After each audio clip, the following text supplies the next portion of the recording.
하나님 말씀은 로마서 5장 5절에서 11절까지 말씀입니다. 교독하겠습니다. 소망이 우리를 부끄럽게 하지 아니함은 우리에게 주신 성령으로 말미암아 하나님의 사랑이 우리 마음에 부은 바 됨이니,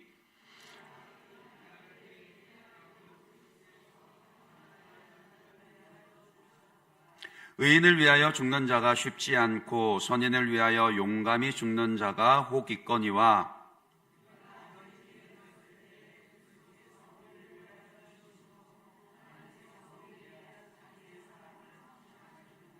그러면 이제 우리가 그의 피로 말미암아 의롭다 하심을 받았으니 더욱 그로 말미암아 진노하심에서 구원을 받을 것이니,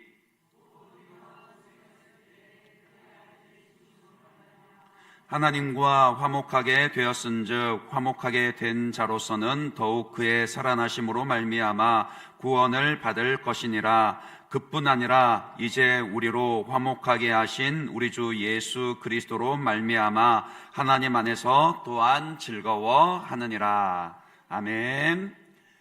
오후 예배에 나오신 여러분들을 축복하고 환영합니다. 우리 옆에 계신 분들에게 이렇게 인사했으면 좋겠습니다. 소망의 기쁨이 충만하시길 바랍니다.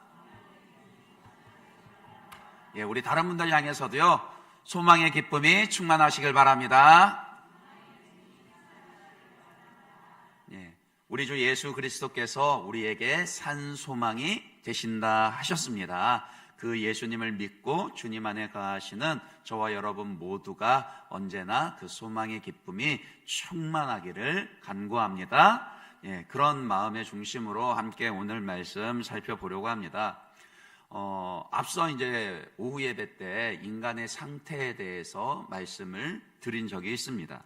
인간이 어떤 상태에 있는지, 인간이 어떤 존재인지를 올바르게 이해하기 위해서는 반드시 죄가 무엇인지, 죄에 대해서 알아야만 합니다. 그런데 죄와 그리고 이 죄로 인한 타락한 인간의 상태를 알면 알수록 우리에게는 아무런 소망이 없다라는 것을 깨닫게 되죠. 그것은 죄의 결과, 죄의 영향력 아래 살아가는, 또 죄로 인해 일그러진 세상 가운데 살아가는 우리의 일상의 삶에서도 너무나도 쉽게 확인이 됩니다. 지난 한 주간 여러분들은 소망을 주는 소식을 많이 들으셨습니까? 아니면 소망을 앗아가는 그런 소식을 많이 들으셨습니까?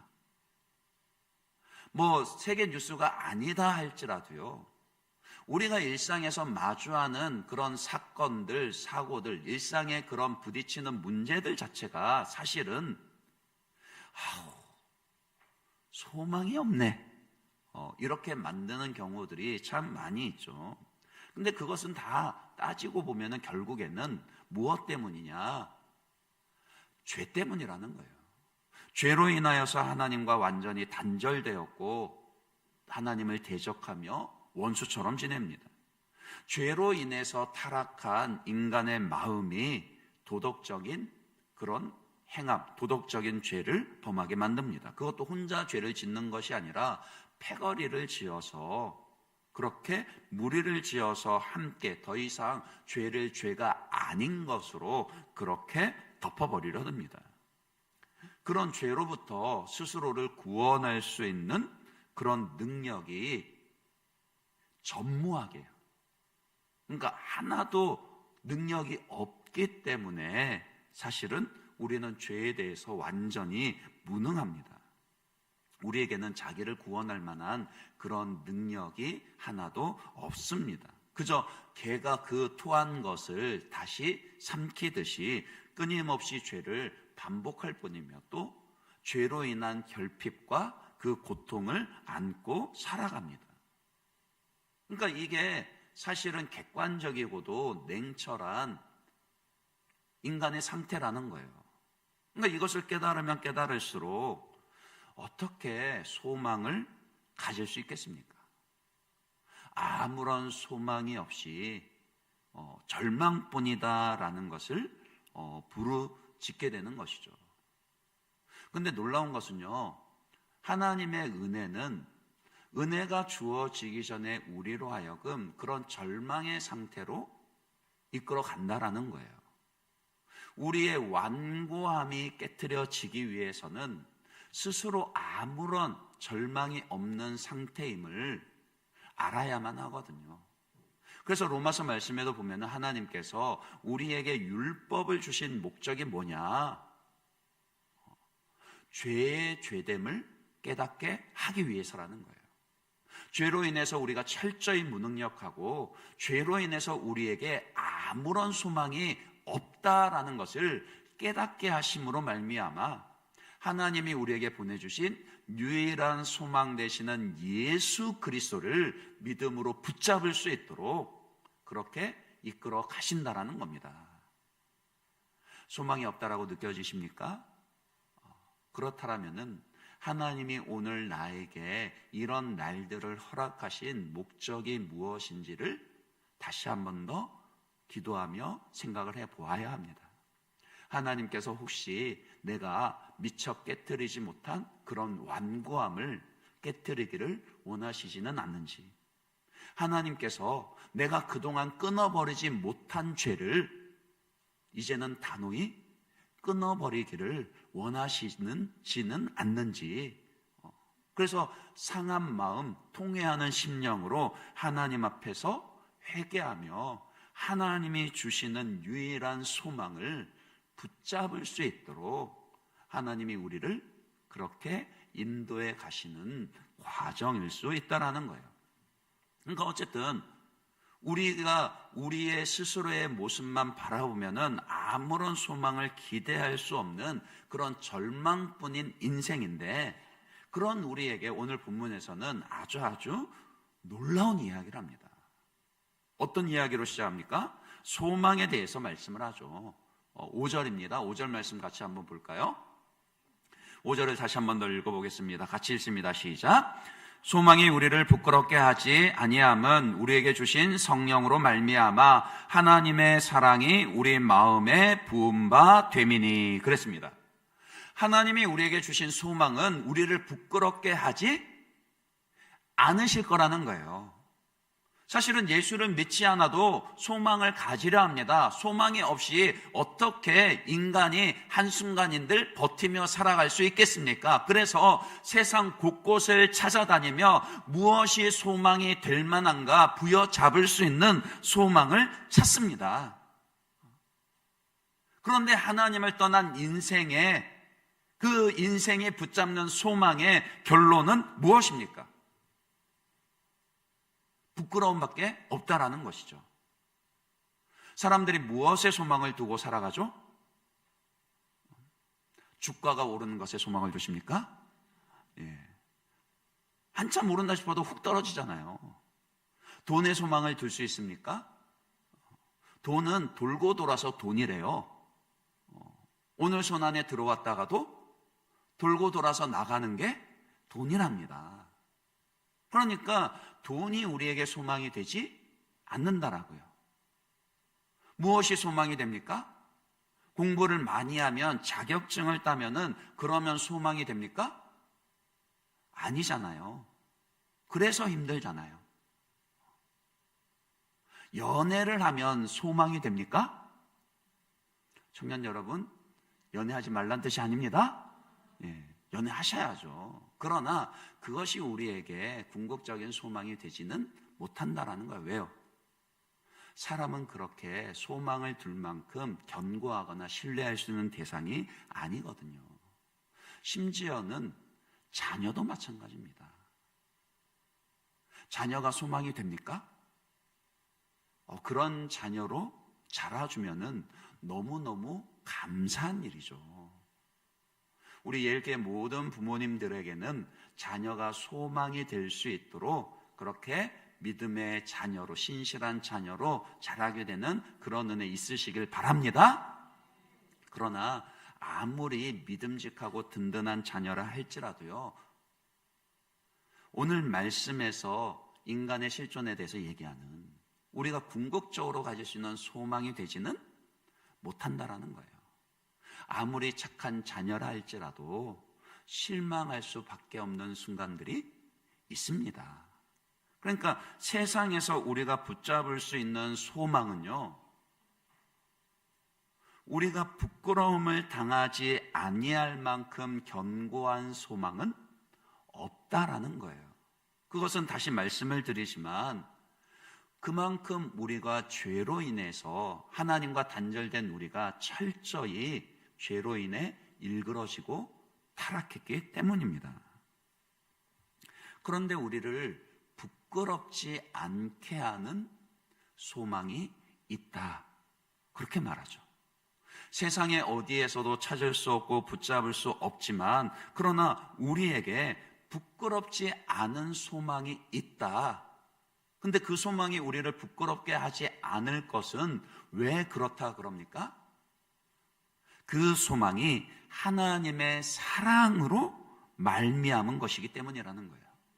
우리에게 주신 성령으로 말미암아 우리 안에 부어진 그 하나님의 사랑이요, 하나님의 사랑은 한 번 시작되어 끝이 도중에 포기하거나 멈춤이 없고 반드시 그 사랑의 완성을 이루고야 마시기 때문에 하나님의 사랑으로 말미암은 그 소망은 절대 우리를 부끄럽게 하지 않으신다, 그 이야기를 하는 것이죠. 어쩌면 지금 우리가 경험하고 누리는 하나님의 사랑은 사실은 우리가 장차 우리의 구원이 완성되었을 때 천국에서 누릴 그 완성형 사랑에 비교하면 아주 작고 미약한 것일 수도 있습니다. 그러나 우리 하나님은 우리를 사랑하시니 점점 더 강하여지고 점점 더 풍성하여지고 점점 더 완성해 될 뿐이지 저와 여러분을 향한 사랑이 퇴보하거나 줄어들거나 물러나지 않을 거라는 거예요. 이 진리를 확신하실 수 있길 바랍니다. 믿으시기 바랍니다. 그게 사실은 정상적인 신앙이라고요. 오늘 내가 누리는 하나님의 사랑보다 내일 하나님의 사랑을 더 깊이 경험하게 되고요. 오늘 내가 경험하는 하나님의 내 사랑보다 내일 더 많은 하나님의 사랑을 누리게 되는 거예요. 그래서 에베소서 말씀에도 보면 바울이 기도할 때 뭐라고 기도합니까? 하나님의 그 사랑의 너비와 깊이와 높이를 알게 하여 달라고 그렇게 기도하지 않습니까? 그런데 그 하나님의 사랑이 우리에게 어떻게 나타났죠? 이제 오늘 말씀을 통해서 그것을 살펴보려고 하는 거예요. 하나님이 우리에게 주신 소망이 있는데 그 소망은 하나님의 사랑으로 말미암아 주어진 겁니다. 근데 그 사랑은 잘 아시는 것처럼 하나님의 독생자 예수 그리스도를 통해서 우리에게 그 사랑이 나타났습니다. 그러니까 정리를 해보면요, 우리가 참 소망이 없는 하루하루 버거운 이 땅에서의 삶을 살아가는 동안 어떻게 우리의 소망을 견고하게 할 수 있느냐? 예수님을 통해서 나타나신 그 하나님의 사랑이요. 다시 말해서 하나님의 사랑으로 우리에게 보내주신 그 예수님께서 우리를 위해서 어떤 일들을 이루셨는가? 그것을 알면 알수록 하나님의 사랑도 점점 더 풍성하게 누릴 뿐만이 아니라 그 사랑으로 말미암은 그 소망도 견고하여지게 되어 있다라고요. 그러니까 예수님을 통해서 우리를 향한 하나님의 사랑이 나타났습니다. 성경 전체가 그 얘기를 하죠. 여러 군데에서 찾아볼 수 있습니다만은 여러분들이 가장 잘 아시는 구절이 요한복음 3장 16절 말씀이죠. 이거는 다 외우시죠? 오후 예배에 오시는 여러분이라면 다 외우실 줄로? 예, 압니다. 예, 외운다 생각하고 같이 한번 암송하듯이 읽어보겠습니다. 하나님이 세상을 같이 시작.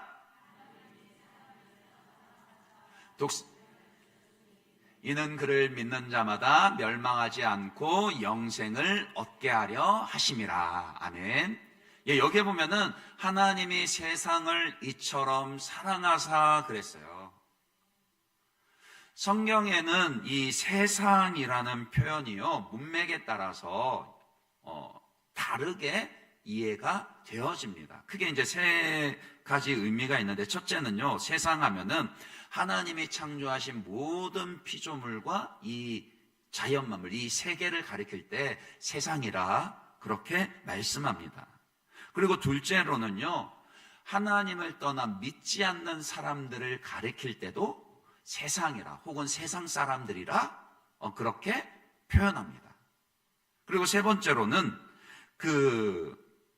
적극적으로 하나님을 대적하는 원수인 사단에게 매인 자들을 또 가리킬 때도 세상이라 그렇게 표현합니다. 그러니까 똑같이 세상이라고 표현이 되더라도 성경을 읽다가 그 문맥에 따라서 그 의미를 잘 이해를 하셔야 합니다. 요한복음 3장 16절에서는 이 세상은 어떤 세상이죠? 하나님이 세상을 이처럼 사랑하사 하실 때는 이 세상은 어떤 세상입니까? 예수 믿지 않는 자들요. 그러니까 앞서 말씀드린 걸로 얘기하면은 죄로 인해서 타락한 이 세상에 죄를 안고 살아가면서 아무런 소망을 가지지 못하는 그런 절망 가운데 있는 자들, 그런 세상 사람들을 향하신 하나님의 그 사랑하시며 하나님이 세상을 이처럼 사랑하사 어떻게 하셨다라고요? 독생자 예수 그리스도를 주셨다라고요. 예수님을 통해 우리를 향하신 하나님의 사랑이 나타나셨고, 그 예수님으로 말미암아 우리에게 부끄럽게 하지 않을 소망이 주어졌습니다. 그래서 이제 이 시간에는 오늘 말씀 통해서 우리의 유일한 소망이 되시는 예수님께서 이 땅에 오셔서 우리를 위해 이루신 일이 무엇인가라는 것을 조금 더 깊이 살펴보려고 합니다. 여기서 6절, 8절, 10절 말씀이요. 그러니까 반복되는 비슷한 표현들 가운데 점층되고 있거든요. 6절, 8절, 10절 말씀을 다시 한번 더 읽어볼까요? 먼저 6절 말씀 같이 한번 읽어봅니다. 언제 하나님이 우리를 향한 사랑을 나타내셨는지를 잘 눈여겨보시면서 같이 한번 읽어보겠습니다. 6절 같이 읽어봅니다. 시작. 우리가 아직 연약할 때에 기약대로 그리스도께서 경건하지 않은 자를 위하여 죽으셨도다. 8절에도 한번 볼까요? 8절에는 하나님의 사랑이 어떻게 나타났다라고 이야기를 합니까? 같이 읽습니다. 시작. 우리가 아직 죄인 되었을 때에 그리스도께서 우리를 위하여 죽으심으로 하나님께서 우리에 대한 자기의 사랑을 확증하셨느니라. 또 10절도 한번 볼까요? 같이 읽습니다. 시작. 곧 우리가 원수 되었을 때에 그의 아들의 죽으심으로 말미암아 하나님과 화목하게 되었은즉 화목하게 된 자로서는 더욱 그의 살아나심으로 말미암아 구원을 얻을 것이니라. 아멘. 우리가 아직 연약할 때에, 우리가 아직 죄인 되었을 때에, 우리가 아직 하나님의 원수 되었을 때에 하나님은 그리스도 예수를 통해서 우리를 향한 하나님의 사랑을 나타내 보이시고 부끄러움을 당하지 않게 하는 그 유일한 소망을 주셨다라는 거예요. 그러면 조금 더 하나씩 좀 더 살펴보도록 할까요? 먼저 6절 말씀에 우리가 아직 연약할 때에 기약대로 그리스도께서 경건하지 않은 자를 위하여 죽으셨도다 그랬습니다.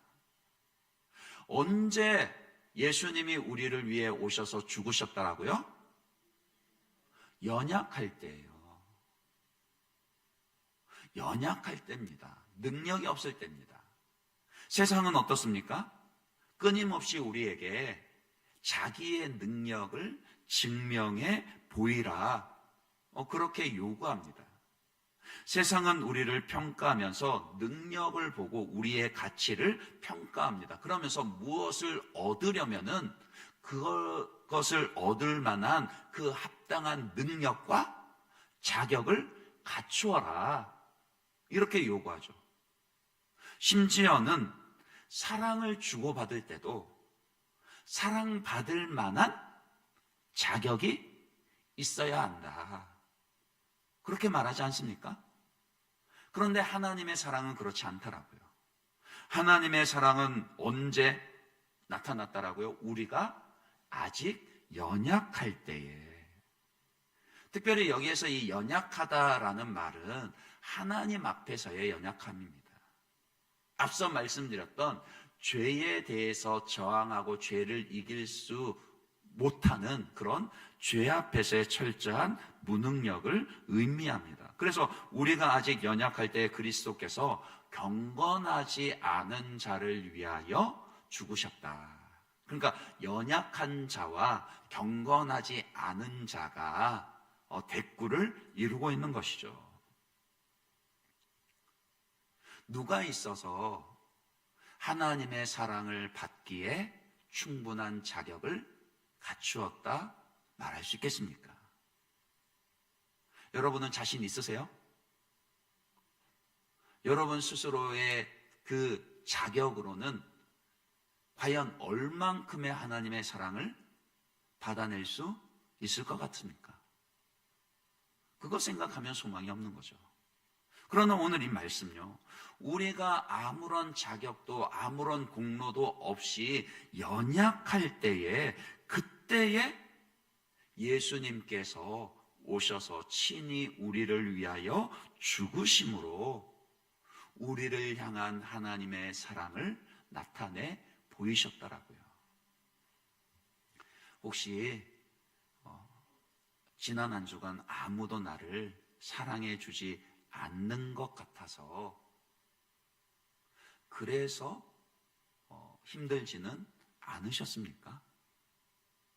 생각보다 많은 사람들이 내가 사랑받지 못하고 있는 것 같다라는 그런 생각을 가지고 그것 때문에 삶을 놓아버리는, 그러니까 꼭 자살이 아니더라도요, 규모 있게 책임감 있게 삶을 살아가는 것을 포기해버리는 그런 경우들이 많습니다. 오늘날의 현대인의 또 다른 특징 중에 하나는 무기력이죠. 특히 그 코로나 지나고 나서요, 그 어느 정신과 전문 의사가 그런 얘기를 했었거든요. 코로나의 후유증이 코로나 끝나고 바로 나타나는 게 아니라 3년이 지난 이후에 본격적으로 나타날 거다. 근데 그 말이 맞는 것 같아요. 그러면서 그때 그 전문가가 뭐라 그랬냐면은 그 증상이 무기력감으로 나타날 거다 그랬는데 여실히 그런 것 같습니다. 코로나를 지나면서 사람들은 점점 더 분리된 삶을 살게 되었고, 그러면서도 과학기술은 훨씬 더 강제적으로 가속화되어서 우리 삶에 들어오게 되었고, 그러다 보니까 무엇 하나 선택하는 데 있어서도 더 많이 고민하고 더 많이 주저하고 더 많이 망설이다가 결국에는 선택조차도 하지 못하는 무기력한 모습들을 나타내 보이더라는 거예요. 그러니까 그런 시대를 살고 있다 보니까 스스로에 대해서 마냥 무기력하게만 그렇게 느껴질 때가 많이 있죠. 세상의 그런 소리에 귀를 기울이다 보니까 자기 자신에 대해서도 나는 아무런 사랑을 받을 자격이 없다, 그렇게 말하기도 합니다. 그런데 오늘 말씀 뭐라고 얘기합니까? 아니라고요. 그런 거 아니라고요. 우리가 아직 연약할 때에, 그때의 기약대로 예수님께서 오셔서 우리를 위해 죽으셨습니다. 그렇게 우리를 향한 하나님의 사랑을 나타내 보이셨습니다. 요한일서 4장 10절 말씀 한번 볼까요? 그 사랑에 대해서 이렇게 말씀합니다. 같이 한번 읽겠습니다. 같이 시작. 여기 있으니 우리가 하나님을 사랑한 것이 아니요 하나님이 우리를 사랑하사 우리 죄를 속하기 위하여 화목제물로 그 아들을 보내셨음이라. 아멘. 사랑이 어디에 있다고요? 여기에 있습니다. 여기가 어디죠? 예수 그리스도의 십자가에 있다라고요. 다른 것에서 사랑을 찾거나 의지하며 소망을 두려고 하지 마십시오. 오직 우리가 연약할 때에 그런 우리를 위하여서 죽으신 예수님을 통해 드러난 그 하나님의 사랑에, 그 사랑에서 여러분의 사랑받고 있음을 찾으시고 확인하시기 바랍니다. 그러면은 다시금 어떠한 상황 가운데 있다 할지라도 일어설 수 있는 소망을 얻게 될 것입니다. 그 은혜가 있으시기를 간절히 바라며 축복합니다. 그리고 또 예수님께서 우리를 위해 오셔서 어떻게 무엇을 이루시고 어떻게 우리를 향한 하나님의 사랑을 나타내 보이셨습니까? 6절, 8절, 10절 중에서도 이 8절 말씀을 여러분들이 더 잘 아시죠? 로마서 5장 8절, 요한복음 3장 16절과 함께 이 말씀도 많이 암송을 하시리라 생각을 하는데, 그러니 한 번 더 읽어볼까요? 로마서 5장 8절 말씀요. 같이 한번 읽어봅니다. 시작. 우리가 아직 죄인 되었을 때에 그리스도께서 우리를 위하여 죽으심으로 하나님께서 우리에 대한 자기의 사랑을 확증하셨느니라. 우리가 아직 뭐일 때요? 죄인 되었을 때요. 우리가 아직 죄인으로 있었다라는 것은 하나님과 단절된 상태에 있었다, 그런 뜻입니다. 하나님과 단절되어 있었다라는 것은 그냥 사랑이 주어지지 않는다라는 거예요. 친히 하나님께서 우리의 인생 속으로 시간을 뚫고 찾아오셔서 그 사랑을 나타내 보이셨다, 그런 뜻이죠. 그리고 또 우리가 아직 죄인 되었을 때라는 것은 우리가 아직 불의한 상태에 있었을 바로 그때라는 것이고, 또 우리가 아직 죄인 되었을 때라는 것은 하나님의 진노 가운데 있었을 때다, 그런 의미입니다.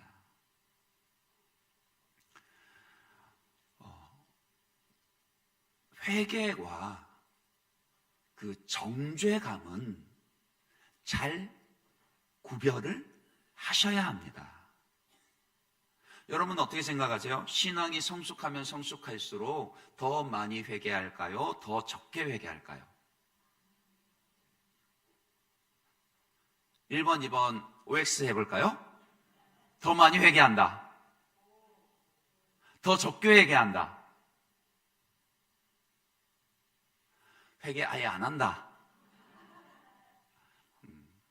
사실 객관적으로 따지면요, 정상적인 신앙이라면, 건강한 신앙이라면, 신앙이 성숙하면 성숙할수록 회개할 거리는 줄어드는 것이 사실입니다.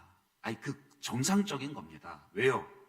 신앙이 성숙한다라는 것은 그만큼 하나님을, 예수님을 더 닮아간다라는 것이고, 그만큼 죄로부터 멀어진다라는 것입니다. 그러니 신앙이 성숙한 상태에서 회개할 거리가 더 많아진다? 아니요, 이거는 신앙이 성숙하지를 못하는 겁니다. 그러니까 객관적으로 보면은 회개할 거리는 점점 줄어드는 게 맞아요. 그런데 회개할 거리가 줄어드는 것 외에 회개하는 것에 대해서는 더 많이 회개하게 된다라고요. 왜요?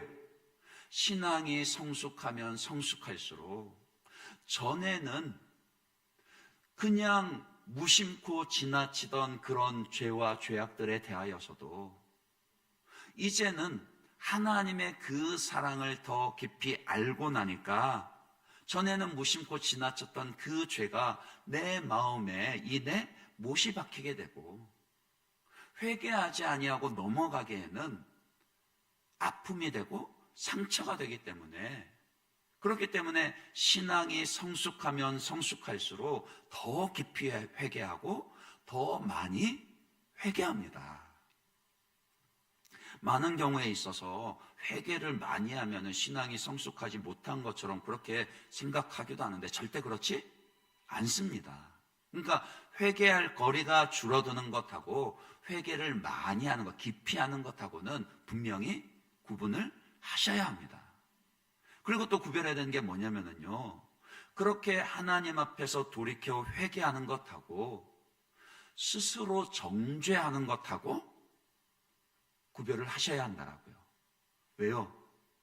하나님께서도 우리를 용서하시지 정죄하지 않으시기 때문입니다. 왜 여러분들은 회개는 하지 않은 채 스스로를 정죄하며 하나님을 가까이 하는 것을 포기해버리십니까?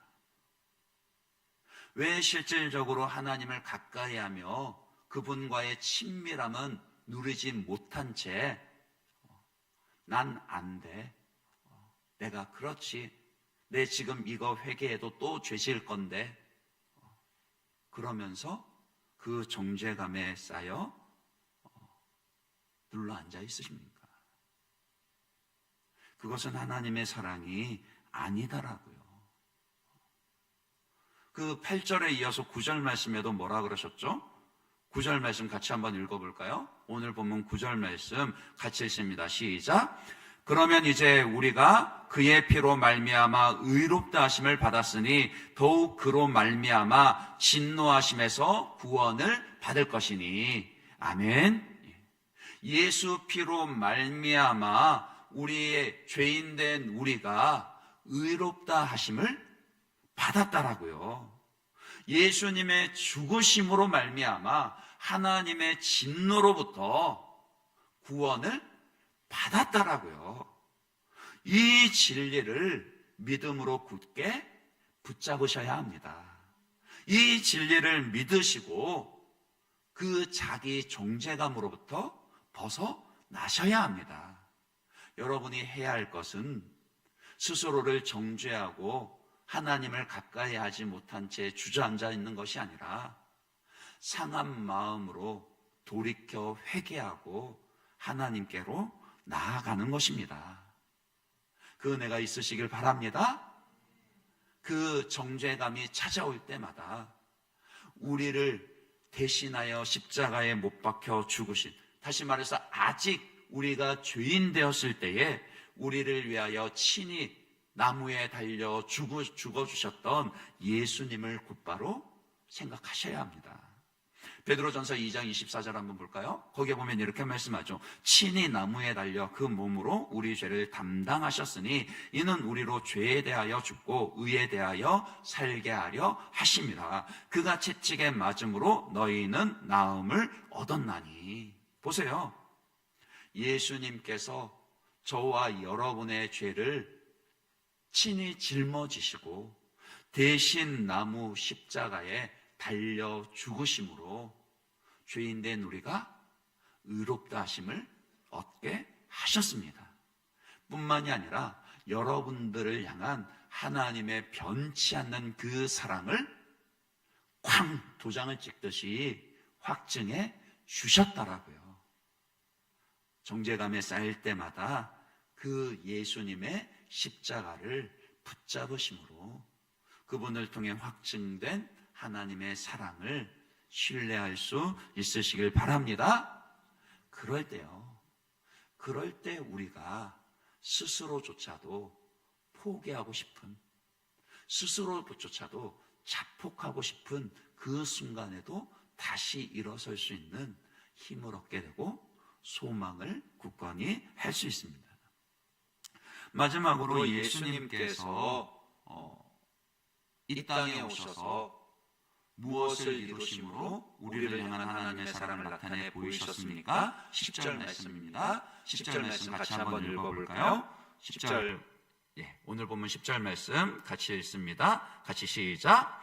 곧 우리가 원수 되었을 때에 그의 아들의 죽으심으로 말미암아 하나님과 화목하게 되었은즉 화목하게 된 자로서는 더욱 그의 살아나심으로 말미암아 구원을 받을 것이니라. 아멘. 자, 보세요. 아직 우리가 연약하였을 때 기회약대로 그리스도께서 우리를 위해서 죽으셨고, 또 아직 우리가 죄인 되었을 때에 그리스도께서 우리를 위해 죽으심으로 우리를 향한 하나님의 사랑을 확증하셨고, 그리고 또 뭐라고요? 아직 우리가 하나님의 원수 되었을 때요. 그러니까 죄로 인해서 하나님과 단절된 정도가 아니라 적극적으로 하나님께 반역하며 하나님께 불순종하던 바로 그런 우리를 위해서 하나님의 아들이신 예수 그리스도께서 우리를 대신해 죽어 주셨더라고요. 우리에게는 많은 유혹이 있습니다. 이런 생각이 하나님을 대적하는 생각이라는 것을 뻔히 알면서도 그 생각을 내려놓지 못할 때가 있습니다. 여러분 표정을 보니 저만 그런 것 같습니다. 그렇죠. 이게 하나님의 뜻이 아닌 거 알면서도 유혹에 넘어가서 욕심 때문에 또 두려움 때문에 그 유혹대로 선택하고 행하고 말게 되는 그런 경우들이 있습니다. 그런 경험들이 반복되면은 참 하나님 앞에 나가기도 어렵고요. 하나님을 부르기도 정말 어렵습니다. 20대 때 그런 경험이 있었거든요. 하나님 앞에 회개 기도를 하는데 아빠 하나님은 고사하고 하나님을 부르지를 못하겠는 거예요. 그때 딱 그 절박한 심정이 어떤 심정이었냐면요.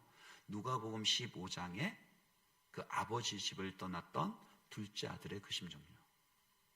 그러니까 아버지의 집을 떠나서 결국에는 돼지나 먹던 쥐엄나무 열매도 먹지 못할 비참한 가운데 살아가면서 더 이상 이렇게는 살 수 없다. 그런 생각이 들어 하나님께로 돌이켜 가야 되겠다. 그런 마음이 들기는 하는데, 근데 막상 하나님께로 회개하고 돌이키기에는 감히 하나님의 이름조차도 부를 수가 없겠던 거예요. 그런데 오늘 이 말씀에 뭐라 그런다고요? 그처럼 우리가 아직 하나님의 원수 되었을 때, 우리가 하나님의 원수 노릇할 때조차도 예수님께서 친히 우리를 위하여 죽으심으로 말미암아 하나님과 화목하게 하셨더라고요. 하나님과 우리 사이를 갈라놓았던 그 죄의 장벽을 완전히 없애버리셨을 뿐만이 아니라 이제 하나님과 우리를, 끊어졌던 하나님과 우리 사이를 연결하시며 화목하게 하셨더라고요. 10절 말씀 다시 한번 보시겠어요? 로마서 5장 10절 말씀 다시 보시면은 뭐라 그러십니까? 10절 말씀 뒤에 보면은요, 곧 우리가 원수 되었을 때 그의 아들의 죽으심으로 말미암아 하나님과 화목하게 되었은즉 화목하게 된 자로서는 그 다음에 뭐라고요? 더욱 그의 살아나심으로 말미암아 구원을 받을 것이니라. 하나님과 우리를 화목하게 하신 것은요, 단지 예수님의 십자가 죽으심 뿐만이 아니라 그분의 다시 살아나심을 통하여서요, 예수 그리스도의 부활하심을 통해서 이제 우리가 하나님과 온전히 화평할 수 있도록, 하나님과의 관계에서 친밀함을 누릴 수 있도록, 더 이상 하나님 앞에서 원수 노릇하지 아니하고 사랑스러운 자녀가 될 수 있도록 예수님이 우리를 위해서 죽으시고 부활하시고 그 사랑을 나타내 보여 주셨더라고요. 그 사랑을 붙잡으셔야 합니다. 하나님과 친밀하기를 원하십니까? 하나님과 화목하기를 원하십니까? 그렇다면 십자가에 죽으시고 부활하신 그 예수 그리스도로 말미암아 내가 하나님과 화목하게 되었다라는 것을 믿으시고 스스로 선포하셔야 합니다. 예수님이 하나님과 죄인된 우리 사이에 유일한 중보자가 되십니다. 그렇잖아요.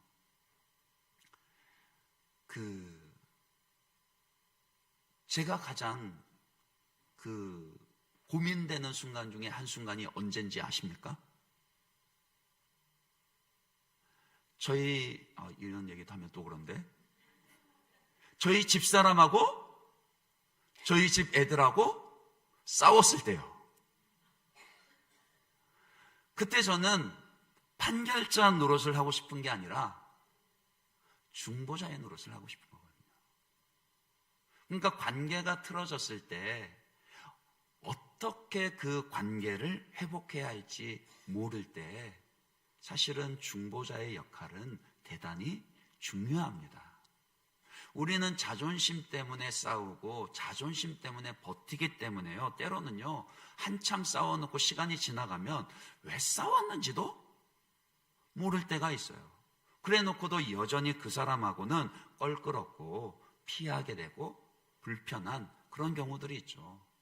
근데 그런 관계 가운데 서로를 가깝게 할 기회를 만들어주고 서로를 다시금 친밀하게 하는 그런 중보자가 있다라는 것이 얼마나 감사하고 힘이 됩니까? 우리를 위해 친히 십자가에 달려 죽으시고 부활하신 예수 그리스도께서 하나님과 죄인된 우리 사이에 유일한 중보자가 되어 주신다라고요.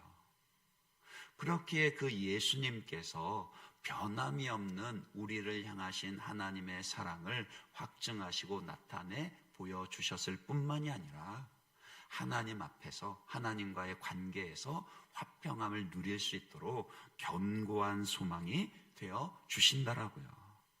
고린도후서 5장 18절 말씀 한번 볼까요? 고린도후서 5장 18절 말씀에 보시면은 예수님의 부활에 대해서 이렇게 말씀을 하고 있습니다. 고린도후서 5장 18절 말씀요, 제가 한번 읽어보겠습니다. 모든 것이 하나님께로 났으며 그가 그리스도로 말미암아 우리를 자기와 화목하게 하시고 또 우리에게 화목하게 하는 직분을 주셨으니, 우리가 하나님과 화목하게 되는 것이 누구로 말미암아 화목하게 되었다고요? 그리스도로 말미암아요. 예수 그리스도로 말미암아 하나님과 원수된 우리가 다시 이어지고 가까워지고 친밀하게 되었고, 뿐만이 아니라 이제 우리에게 하나님과 세상을요, 사람들과 사람들 사이에서 중보자로 그렇게 서로 화목하게 하는 직분까지도 맡겨 주셨다라는 겁니다. 그러니까 하나님과 화목하는 것은요, 내 의지만으로 되는 것이 아니라 예수님의 죽으심과 부활이라는 이 확실한 근거 위에서 이루어지는 은혜라는 거예요. 이것이 죄인된 우리를 위해서 하나님의 아들이신 예수 그리스도께서 친히 나타내 보이신 그분의 사랑입니다. 십자가의 죽으심과 부활하심으로요, 아직 우리가 연약할 때에, 아직 우리가 죄인 되었을 때, 아직 우리가 하나님의 원수 노릇할 때조차도 우리를 향하신 하나님의 변함없으신 그 사랑을 분명하게 나타내 보여주셨고, 이제 그 사랑 안에서 우리가 더 이상 좌절하지 않고 소망을 가지고 살아갈 수 있게 하셨더라고요. 이제 우리 앞에는 한 가지 선택이 놓여 있습니다. 우리를 사랑하신 하나님께서 그 아들 예수 그리스도를 통하여서 이 사랑을 나타내 보이시며 소망을 주셨는데, 그 소망을 믿음으로 붙잡을 것인가, 아니면은 여전히 죄의 길에 있기를 고집하다가 하나님의 심판 아래 멸망할 것인가, 이 선택이 우리 앞에 놓여 있습니다. 여러분은 어떤 선택을 하시겠습니까? 요한복음 3장 36절 말씀 한번 볼까요? 이 구절 읽고 마무리하도록 하겠습니다. 같이 읽겠습니다. 시작. 아들을 믿는 자에게는 영생이 있고 아들에게 순종하지 아니하는 자는 영생을 보지 못하고 도리어 하나님의 진노가 그 위에 머물러 있느니라. 아멘. 믿음으로 속히 돌이키시기 바랍니다. 아무리 세상이 우리에게 쾌락과 성공을 약속하는 듯이 보여도요, 그 모든 것들은 하나님을 떠난 죄인들이 판 터진 웅덩이일 뿐이고 헛된 소망일 뿐입니다.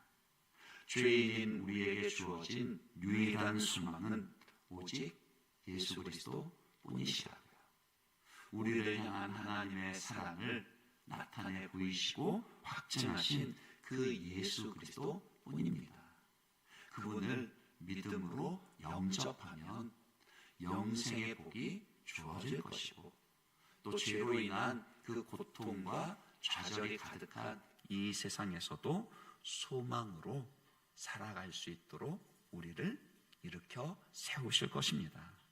그 믿음 위에 굳건히 서서 소망 가운데 하나님과 항상 화목함을, 친밀함을 누리시는 그런 저와 여러분들 되시기를 주님의 이름으로 축원합니다. 이 시간 우리 말씀 생각하면서 이 찬양 고백했으면 좋겠습니다.